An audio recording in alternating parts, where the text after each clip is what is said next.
Larry, I was asking the question. I am back. Yeah, I was asking, are you on a Yes. are you on a landline or are you on a cell phone? Larry? I just ran outside because they must be having something going on with the landline. Yeah, the cell phone works a lot better. Everything's Hello? digital. Yeah, cell phone works a lot better. Everything's digital. But look, how do I start? Larry? He's gone. Okay. Oh, man, I tell you, you can't make this stuff up. You can't make it up. That's okay. We'll do it. But I tell you, before we to Larry, we were talking about how not Yeltsin, Boris Johnson is being undercut. Is being undercut by his party, being undercut by people in his party. It's a travesty. The people of Great Britain have voted to leave the EU, and that's what they want to do. They want to leave the EU. Okay, we're back. Okay, we're back. Are you on a cell phone? Hey, Larry. I am. I walked outside because I don't know what was going on. Can you hear me? Yeah, I can hear you now. Yep. Cell phone generally works. Yeah, I can hear you. Okay, great. Yeah, I can hear you.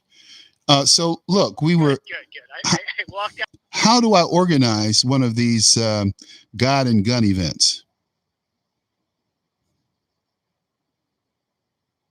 Just come to the website at gunsandgod.com. What you do is just sign up, and there's a place for you to add to become a sponsor. We can make your radio show a sponsor also, and just contact us there, and we will get in touch with you to organize everything and make sure people there as possible. Okay. And what day are we trying to do this? Saturday, September 10th. Oh, that's in days before Constitution. Oh, no question. No question. Well, right now, Larry, you're in Washington, D.C. You know what's going on. I have a question for you. Do you know or have you heard about the South African, the South African carnage that's being perpetrated against Nigerians, Nigerian immigrants, and Nigerian business owners in South Africa? I heard the specifics. Okay, so right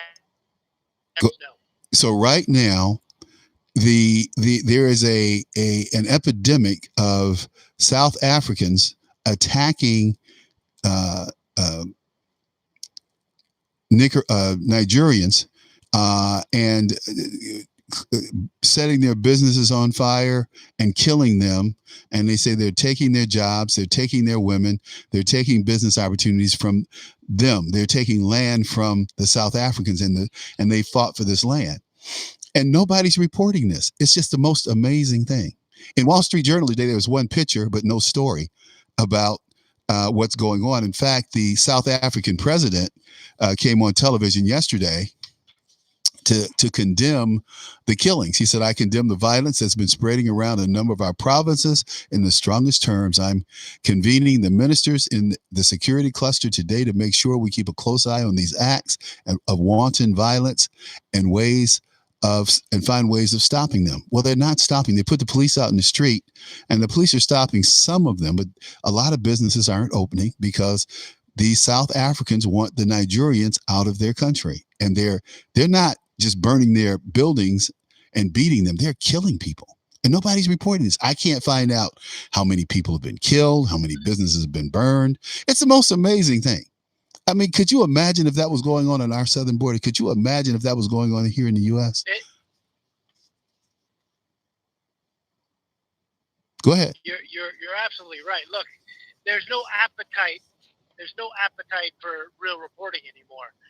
There's only appetite for agenda reporting, and unless it fits the agenda of the Democratic Party, the mainstream media won't report on it at all. I mean, it's just amazing that these people refuse to report on Africa. It's like this whole continent that's bigger than the United States and Canada doesn't exist. What's going on there is not important. And again, it's about the native people rebelling against foreigners in their country. And that's what we're doing here in America. It has nothing to do with the color of these folks' skin. It has to do that they're here in our country illegally, taking jobs, taking resources from our schools, and people are tired of it. It's just that simple. It has nothing to do with racism or xenophobia. It's get the hell out of my country. You don't belong here. And then I have black people who say, well, they said the same thing about us. I said, I don't want to hear that stupidity. We were here before most white folks with your dumb ass. White folks came through Ellis Island. We were already here. We didn't come through Ellis Island. So, I mean, it's amazing how politically and historically unsophisticated Black Americans have become, wrapped up in this socialist I should call it neo-socialist communist rhetoric of the left, because that's all it is.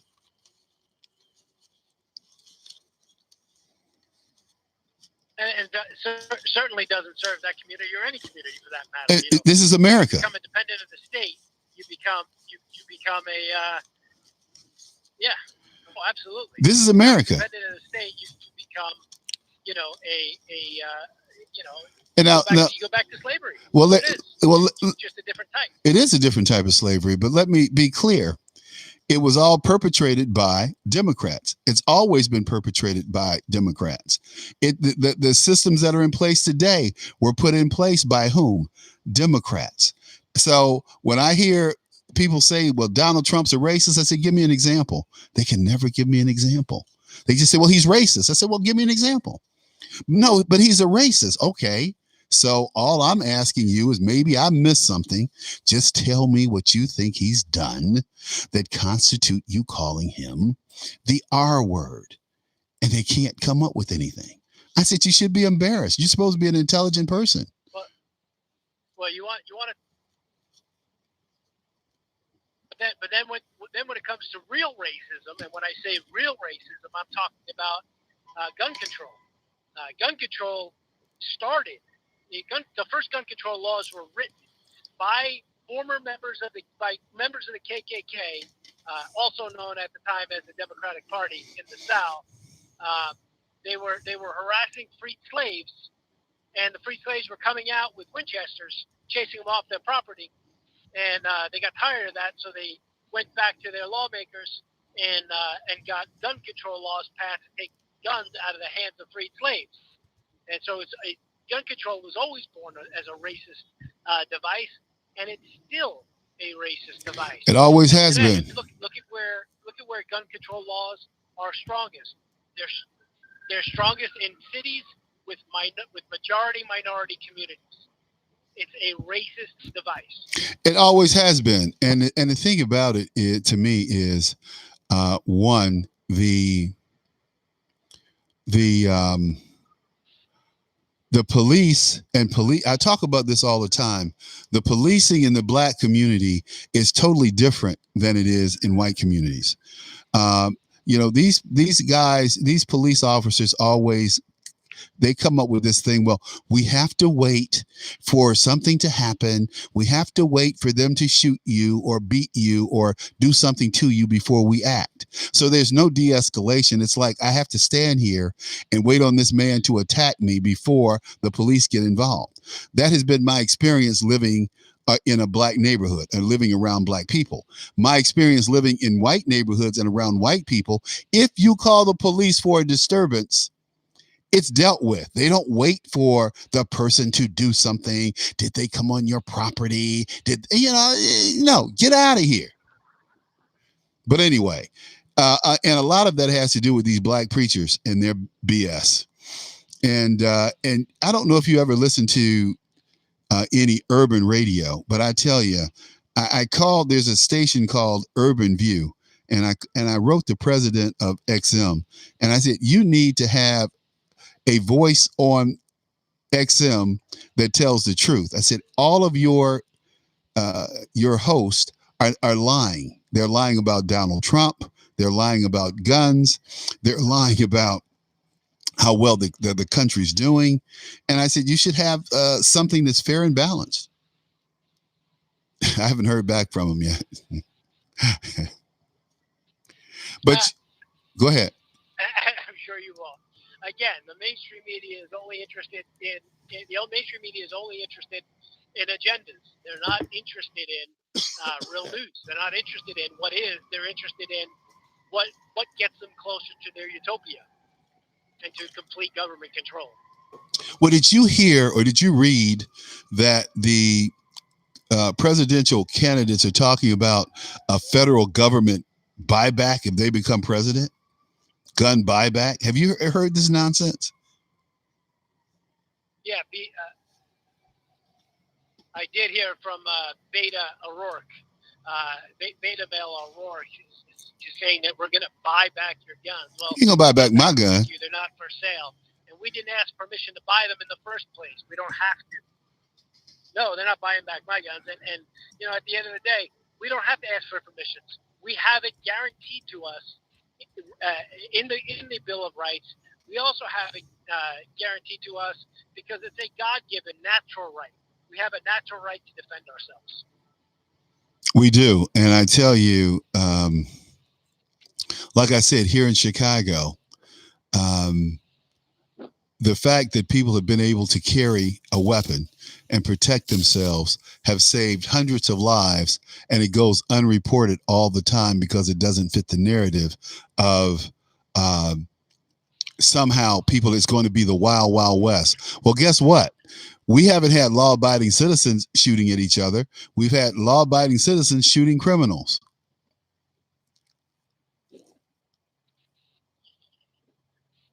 Yep. Hey, well, look, yep. Larry. And that's the problem is they actually look at the results. Go ahead. Larry, we got about 5 minutes here, and I want you to leave us with your final thoughts. And godstoguns.com is how we go to sign up for this event. So go ahead. Gunsandgod.com. Spell it all out. Go and sign the petition. Let us know if you're organizing, and we will help promote your rally or your event. And also very, very, very important is these red flag laws are bogus. So let's just quickly talk about the two problems with the red flag laws. Number one, they're completely unconstitutional. You have to commit a crime before the federal government can take a right. You have to commit a crime years before you lose your rights. You cannot willy-nilly, because you posted something on Facebook, your rights cannot be taken away from you. Your guns or property cannot be taken away from you just because you posted some song lyrics on Facebook that the government doesn't like. Number two is the problem with the red flag laws. The unintended consequence of the red flag laws is very dangerous. It's the returning veteran who has PTSD and wants to go talk to a counselor or a doctor or somebody to get himself right when he comes back. But he knows that if he goes to see the doctor, they're going to take his guns. What do you think that veteran's going to do? They're going to go in the closet and try to deal with their PTSD or whatever kind of mental illness that they have themselves. So now we're putting a major, not a minor, a major barrier between mental health issues and actual doctors. Okay. No question. And that's scary. That's very scary. Terrifying. Well, I tell you, I remember when I that's okay. I remember when I was getting divorced, my attorney told me to go to see a psychiatrist and tell him that I was having depression issues. So, I'm not really thinking, right? I went, sat there, made an appointment. I said I wasn't having any issues. He said, but you're sitting there, and I got to thinking, if I tell these people that I have mental issues, I'm depressed, this, that, and the other, they report this to the state. First thing they're going to do is come and say, well, Charles, you firearm owner's ID card, we need to take those from you so that you don't hurt anyone, and especially yourself. That's what they always tell you, right? Especially yourself. So anyway, you're absolutely right, man. Yep. It's You're right. So it's very dangerous. We can't go with these red flag lists. We can't go with these background checks. So please go to gunsandgod.com and appreciate you, man. Kept working at it. Appreciate it. Okay, Thanks. you too. Take care. That is Mr. Okay, Larry. Mr. Larry Ward, folks. And, pay attention to what he had to say, because it's very clear to take our guns, do us in. Hey, man, I tell you, I love it.